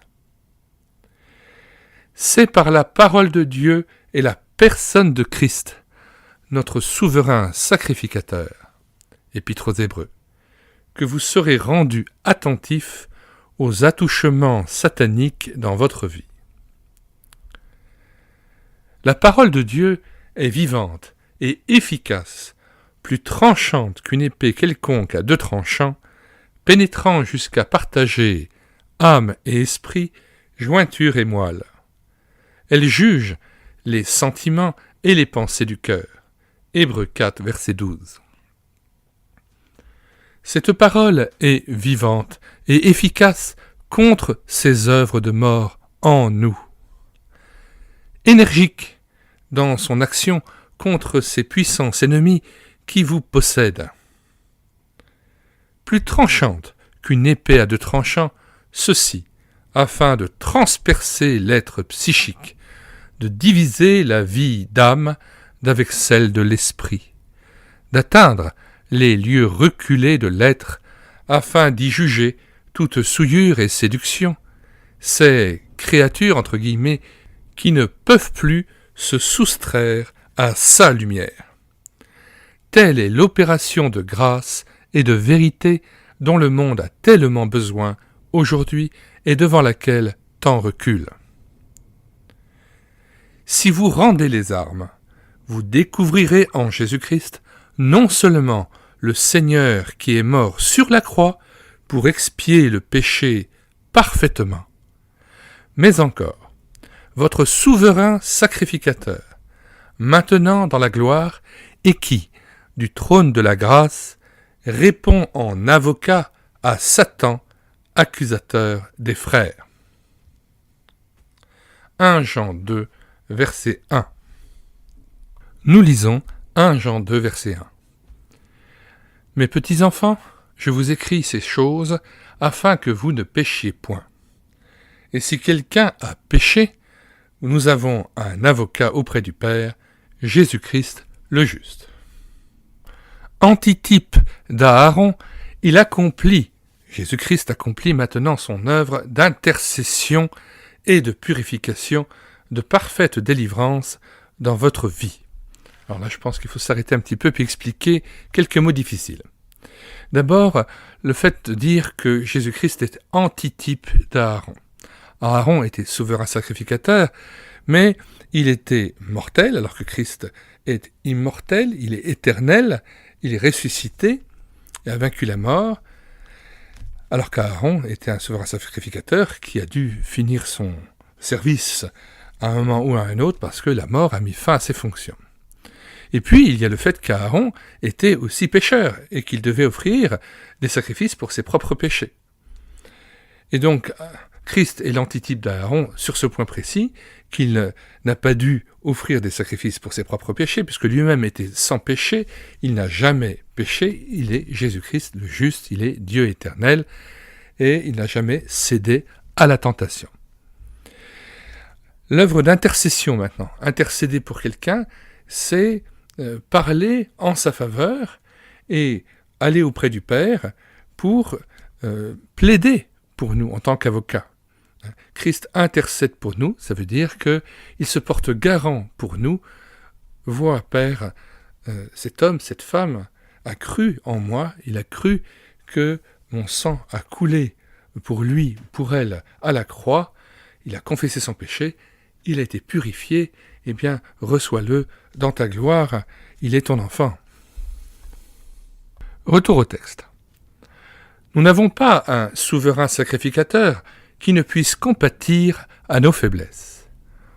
Au contraire, il a été tenté comme nous en toutes choses sans commettre le péché.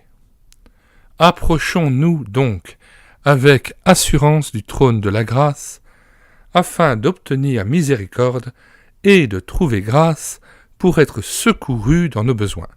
Hébreux 4, versets 15 à 16. Cette purification doit s'opérer en vous comme suit. 1.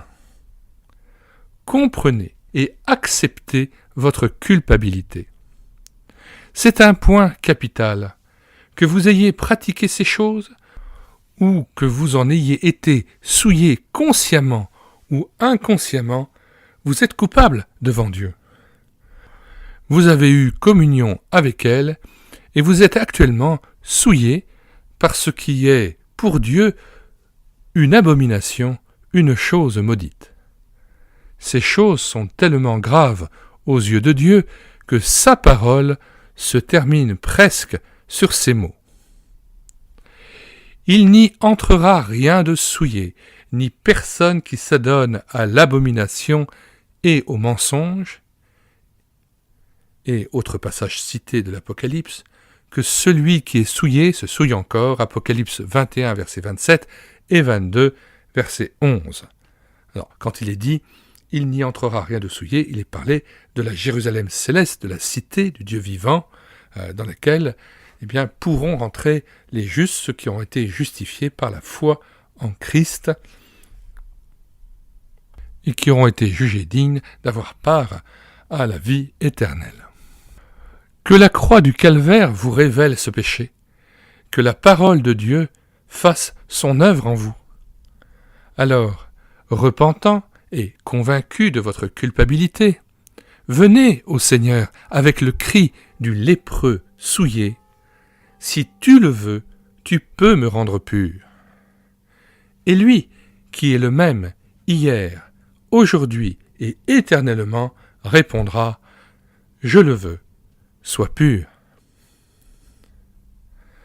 2. Confessez votre souillure. Partout où le serpent, les démons, sous n'importe quelle forme, ont agi ou passé, il y a souillure, infinie souillure devant Dieu. Voilà l'explication de votre aveuglement sur vous-même, du poids pesant sur votre esprit, des tourments de votre cœur, et, si vous êtes chrétien, de votre incapacité de prier, du voile sur vos yeux en lisant la Bible. La chose maudite pèse sur vous. Une partie de votre être est souillée.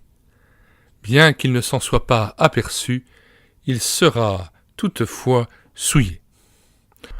À la lumière de la parole de Dieu, voyez et confessez votre souillure infiniment grande. Alors, vous saurez que le sang de Jésus-Christ, son Fils, vous purifie de tout péché. Voici la source ouverte pour ce péché et cette souillure. Zacharie 13, verset 1, que nous lisons. En ce jour-là, une source sera ouverte pour la maison de David et les habitants de Jérusalem, pour le péché et pour l'impureté. Retour au texte avec reprise de la phrase précédente. Voici la source ouverte pour ce péché et cette souillure. Zacharie 13, 1. Croyez-y qu'il vous lave. Plongez-vous 7 fois dans ce Jourdain. Que votre chair redevienne comme celle d'un petit enfant, 2 Rois 5, versets 10 à 14. C'est à la croix que Christ a dépouillé, exposé en spectacle et vaincu les démons. Colossiens 2, verset 15. C'est par le sang de cette croix qu'il purifie les cœurs des souillures de ces esprits immondes.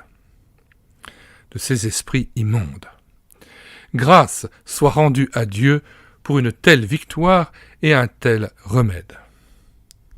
Troisièmement, révoquez ce qui a été donné à Satan.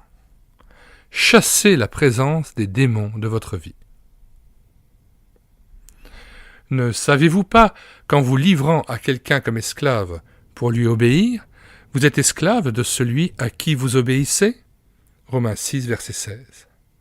Consciemment ou inconsciemment, vous avez livré une partie de votre esprit, de votre âme ou de votre corps aux puissances occultes. Depuis ce moment, vous en êtes esclave. Révoquez le terrain initial donné aux démons. Obéissez, accomplissez cet acte de révocation. Au nom de Jésus-Christ, chassez de votre être cette présence démoniaque, cette œuvre satanique. En même temps, renoncez à tout ce que vous aviez acquis par ces pratiques occultes. Tout comme vous leur aviez ouvert la porte par désobéissance à Dieu, chassez-les maintenant, au nom de Jésus-Christ, par obéissance, car c'est votre salut. Obéissez à Dieu. 1 Pierre 5, versets 6 à 9 que nous lisons. Humiliez-vous donc sous la puissante main de Dieu, afin qu'il vous élève au temps convenable. Et déchargez-vous sur lui de tous vos soucis, car lui-même prend soin de vous. Soyez sobre, veillez. Votre adversaire, le diable, rôde comme un lion rugissant, cherchant qui il dévorera. Résistez-lui avec une foi ferme, sachant que les mêmes souffrances sont imposées à vos frères dans le monde. Retour au texte. Appelez à votre secours quelqu'un qui comprenne ces lois et qui puisse vous aider à sortir de la séduction. Alors nous lisons la note que Hugues-Édouard Alexander a mise en bas de page. Faites attention, tout le monde n'est pas propre à ce ministère spécial. Mais il est écrit, et c'est là un principe divin à l'usage des enfants de Dieu, afin que tout soit confirmé sur la parole de 2 ou 3 témoins. Matthieu 18, versets 16 à 20. Toute affaire se réglera sur la déclaration de 2 ou de 3 témoins, comparez 2 Corinthiens 13, verset 1. Ces 2 passages sont cités d'après le Deutéronome, chapitre 19, où il est question de la loi divine de témoins pour délivrer une victime du meurtrier. Dans l'Apocalypse 12, verset 11, il nous est dit que les vainqueurs ont vaincu l'accusateur et ses accusations par le sang de l'agneau, par leur consécration véritable et par la parole de leur témoignage. Il s'agit du même principe. Si vous voulez être délivré, votre délivrance doit s'opérer sur la ligne prescrite par la parole de Dieu. Pour autant que c'est possible que 2 amis chrétiens prient avec vous pour votre délivrance. Quatrièmement, saisissez le remède divin pour les parties de votre être blessées par l'occultisme. Le contact et la communion avec les démons, sous quelque forme de spiritisme qu'ils aient agi, donnent lieu à des conséquences certaines. 1 Timothée 4, versets 1 à 5. Petit a. La conscience est cautérisée. Arrêtons-nous là pour essayer de comprendre le mot cautériser. Alors, ce verbe vient d'un cautère, qui était un instrument qui brûle les tissus vivants pour cicatriser et guérir. Mais dans le contexte décrit par Hugues-Édouard Alexander, cautériser, c'est-à-dire votre conscience est comme anéantie, elle a été brûlée, elle a été falsifiée, vous n'avez pas une juste perception des choses, il faut restaurer cette conscience, cette perception de bien et du mal, en étant renouvelé face à la parole de Dieu et face à l'Esprit de Dieu, qui convainc de péché, de justice et de jugement. A, donc, la conscience est cautérisée. B, l'esprit est obscurci et souillé. C, le corps peut devenir malade. A, la conscience. Voici pourquoi vous avez tant de peine à sentir votre culpabilité, à en comprendre la gravité. Sur ce point, votre conscience a été insensibilisée, vous ne sentez pas quand le Saint-Esprit voudrait vous convaincre de péché. Combien plus le sang de Christ purifiera-t-il votre conscience des œuvres mortes? Hébreux 9, verset 14. Toujours le sang de Christ. La valeur du sang précieux de notre divin Sauveur est infinie et opère dans tous les domaines. Le Saint-Esprit s'en sert pour vivifier la conscience insensibilisée de celui qui croit en sa puissance pour la guérir, la sanctifier. B. L'esprit. Votre esprit est obscurci par ce contact, c'est pourquoi vous avez tant de peine à en voir la souillure. Le divin remède est là. Purifions-nous de toute souillure de la chair et de l'esprit, 2 Corinthiens 7, verset 1. Le sang de Christ lave ce qui est souillé, le Saint-Esprit vivifie ce qui est paralysé par Satan. C. Le corps. Le spiritisme est la cause de certains cas de maladie dus directement aux démons. Combien de fois des guérisseurs n'ont-ils pas prétendu guérir telle maladie qui, en effet, disparaît sataniquement? Mais elle est suivie de maladies pires dans le corps et dans l'esprit. Il y a remède, là aussi. La parole de Dieu lave le corps de son eau pure. Il rétablit la volonté de Dieu dès que l'on renonce à la guérison occulte reçue au contact de diverses formes de spiritisme. Sachez-le donc, votre conscience a été insensibilisée. Venez avec hardiesse auprès de Christ, afin que, par son sang, il vous rende progressivement l'usage de votre conscience.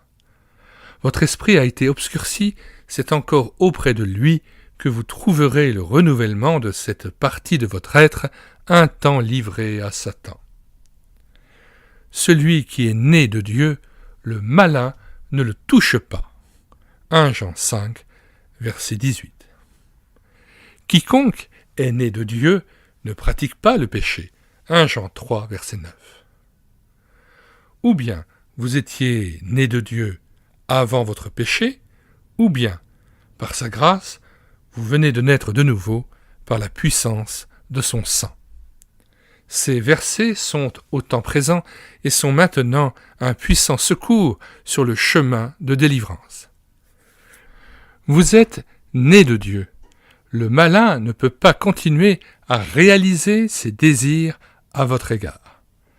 Ne soyez pas découragés.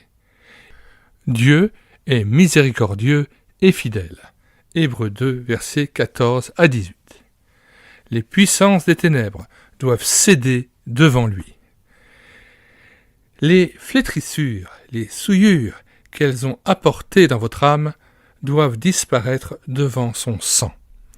Et le renouvellement de votre esprit, de votre entendement, doit se faire par l'action de son esprit. Tout est accompli. Vos connaissances, si religieuses, vagues ou orthodoxes, quant à lui, son œuvre et sa parole deviendront de l'or éprouvé par le feu. Nous terminons la lecture de ce 4e paragraphe par la citation de 1 Timothée 4, versets 1 à 5, qui était donné au début de ce paragraphe et que nous n'avions pas pris le temps de lire. Donc 1 Timothée 4, versets 1 à 5.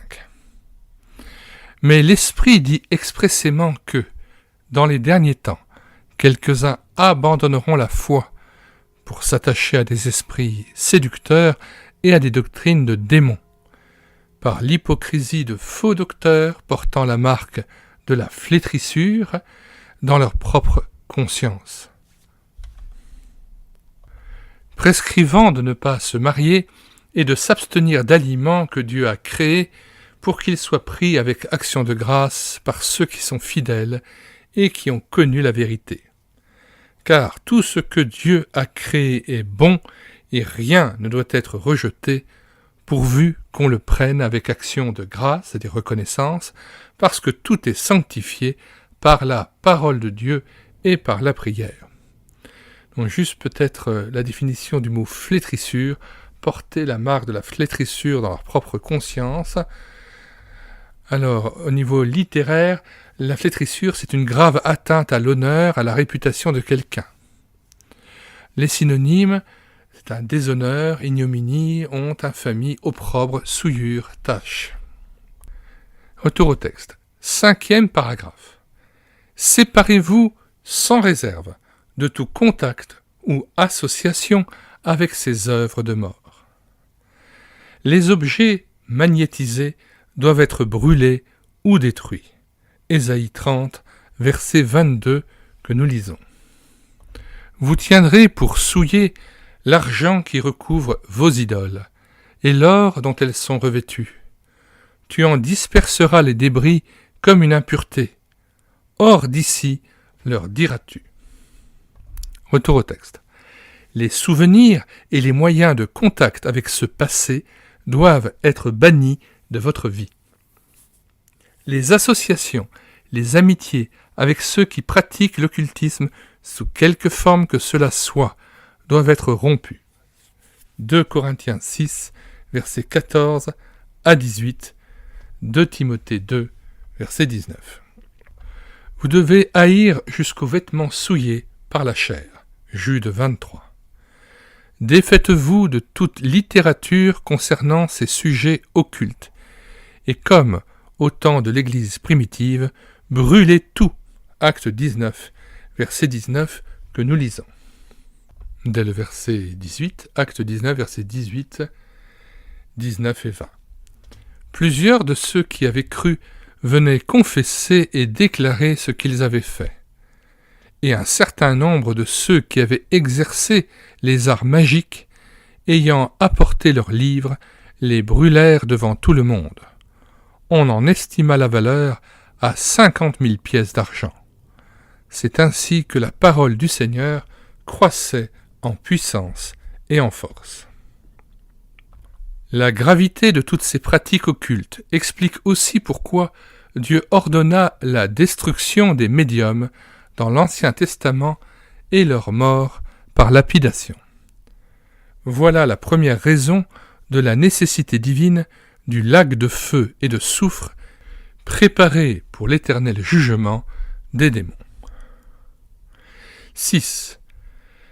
Marchez humblement avec Dieu, vous souvenant de quoi il vous a sauvé. Vous verrez que les craintes, les préjugés que vous avez eus quant à la vérité de Dieu venaient directement du diable qui voulait vous empêcher de découvrir en vous-même ce dont vous êtes maintenant délivré. La vérité vous a affranchi de celui qui est menteur et meurtrier. Jean 8, versets 32 à 44. Vous découvrez que vous avez un esprit aussi bien qu'une âme. La parole de Dieu seule a opéré cette découverte. Vous avez maintenant en vous un terrain purifié où le Seigneur pourra agir et construire. Vous verrez qu'un voile va tomber de votre esprit et vous aurez une révélation claire et glorieuse du Seigneur de gloire. Vous entrerez dans une vie de repos divin jusqu'ici inconnue. Hébreux 4, versets 9 à 11. Que nous lisons. Hébreux 4, à partir du verset 8 jusqu'au verset 11. Car, si Josué leur eût donné le repos, il ne parlerait pas après cela d'un autre jour. Il y a donc un repos de sabbat réservé au peuple de Dieu. Car celui qui entre dans le repos de Dieu se repose de ses œuvres comme Dieu s'est reposé des siennes. Efforçons-nous donc d'entrer dans ce repos afin que personne ne tombe en donnant le même exemple de désobéissance. Retour au texte.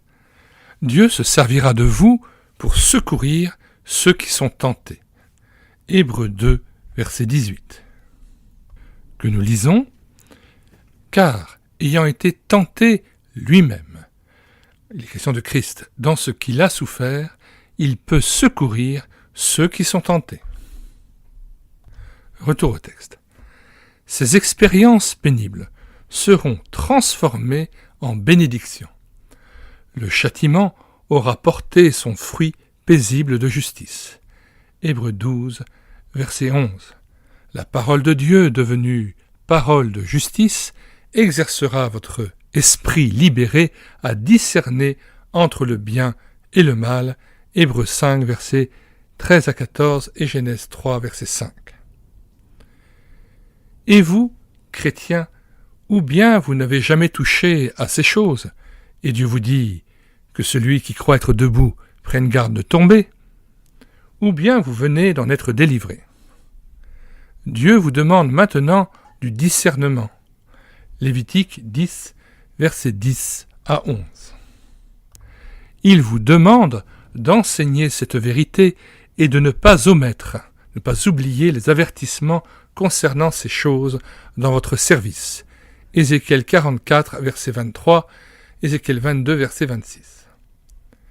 S'il est votre souverain sacrificateur, vous êtes ses sacrificateurs auprès de vos frères dans le monde, et la solennité de ces choses doit changer complètement votre façon d'être, vos conceptions du témoignage chrétien à rendre aujourd'hui, pendant ce temps de transition où nous passons de la dispensation de la grâce à celle du jugement. Il vous faut vivre les derniers temps. 2 Pierre 3, versets 10 à 18. Si le sang des taureaux et des boucs et la cendre d'une vache répandue sur ceux qui sont souillés sanctifie et procure la pureté de la chair, combien plus le sang de Christ, qui, par un esprit éternel, s'est offert lui-même sans tache à Dieu, purifiera-t-il votre conscience des œuvres mortes, afin que vous serviez le Dieu vivant. Hébreux 9, versets 13 à 14, à comparer avec Nombre 19. Ainsi donc, frères, puisque nous avons, au moyen du sang de Christ, une libre entrée dans le sanctuaire par la route nouvelle et vivante qu'il a inaugurée pour nous au travers du voile, c'est-à-dire de sa chair, et puisque nous avons un souverain sacrificateur établi sur la maison de Dieu, approchons-nous avec un cœur sincère, dans la plénitude de la foi, les cœurs purifiés d'une mauvaise conscience et le corps lavé d'une eau pure. Hébreux 10, versets 19 à 22. Les sacrifices qui sont agréables à Dieu, c'est un esprit brisé. Ô Dieu, tu ne dédaignes pas un cœur brisé et contrit. Psaume 51, verset 19. Aujourd'hui, si vous entendez sa voix, n'endurcissez pas vos cœurs. Hébreux 4, verset 7. Fin de la lecture de cet ouvrage de Hugues-Édouard Alexander, Occultisme ou christianisme. Nous mettons, comme à l'ordinaire, dans les commentaires de cette vidéo, les liens de téléchargement de cet ouvrage sur le site de la Maison de la Bible, téléchargement payant de 3,90 € pour le PDF de l'ouvrage de 40 pages et de 3,99 € pour le book. Donc ce livre est d'une telle richesse qu'il est préférable effectivement non seulement d'écouter sa lecture, mais aussi de le télécharger pour le lire et le relire, pour examiner les différentes citations qui ont été faites mais que nous n'avons pas pu citer, tant elles auraient surchargé cet audiobook. Enfin, le fait de posséder soi-même la version numérique de ce livre qui est épuisé et non réédité sur papier, mais qui est disponible en téléchargement payant sur le site de la Maison de la Bible, eh bien, ça permet quand même de pouvoir revenir sur le texte à tout moment et de le posséder soi-même. Voilà, donc nous avons mis aussi dans les commentaires de cette vidéo non seulement ce lien permettant d'accéder au site de la Maison de la Bible et de télécharger directement l'ouvrage, mais aussi de nombreux audiobooks que nous avons numérisés, qui étaient tous épuisés et non réédités, et que nous avons numérisés et mis à votre disposition sur le site internet médiathèquechrétienne.fr, site que j'ai créé en synergie avec cette chaîne YouTube Elle écoutait sa parole. Sur médiathèquechrétienne.fr, vous pourrez désormais trouver et retrouver 1040 ouvrages numérisés, disponibles gratuitement en téléchargement. Vous n'avez pas besoin de vous inscrire sur le site, vous pouvez directement aller sur Livres à télécharger. Là, vous avez un index alphabétique, vous mettez le nom de l'auteur et vous choisissez donc la première lettre de l'alphabet correspondant à cet auteur, par exemple André Adoul, vous cherchez à A, et là vous avez tous les ouvrages d'André Adoul que ses ayants droit et ses descendants m'ont permis de numériser pour les mettre à nouveau à disposition de tout un chacun. Et donc, dans les commentaires de cette vidéo, nous avons mis de très nombreux ouvrages en téléchargement gratuit, que vous pourrez, le téléchargement se fera à partir de médiathèquechrétienne.fr, et il y a par exemple des ouvrages sur l'occultisme, des ouvrages sur la délivrance, il y a des ouvrages sur le parler en langue, le pentecôtisme, les dangers des pratiques du spiritisme. Nous vous conseillons particulièrement l'ouvrage de Georges Birch, Le ministère de délivrance, que nous avons traduit après l'avoir fait venir des États-Unis. C'est un ouvrage qui a été épuisé et non réédité depuis plus de 30 ans, et nous avons eu à cœur de le retraduire pour vous, parce que M. Birch a eu un ministère notamment aussi de discernement des esprits par rapport à ceux qui parlaient en langue et qui n'étaient pas sûrs que ce soit par l'Esprit de Dieu qu'ils parlaient en langue, et il testait, il éprouvait l'esprit de langue, et il a aussi délivré les chrétiens qui pensaient parler en langue pour le bien, mais ça s'est révélé parler en langue diabolique, et il a pu ainsi chasser de très nombreux esprits mauvais de chrétiens qui avaient été séduits par la doctrine pentecôtiste et charismatique, et il a aussi mené dans la cure d'âme, dans la délivrance, de très nombreuses personnes. Donc nous avons aussi, je le rappelle, lu en audio intégralement l'ouvrage de Georges Birch, Le ministère de délivrance, et nous en mettons aussi la playlist et les références de la playlist dans les commentaires de cette vidéo. Nous vous disons au revoir et à bientôt.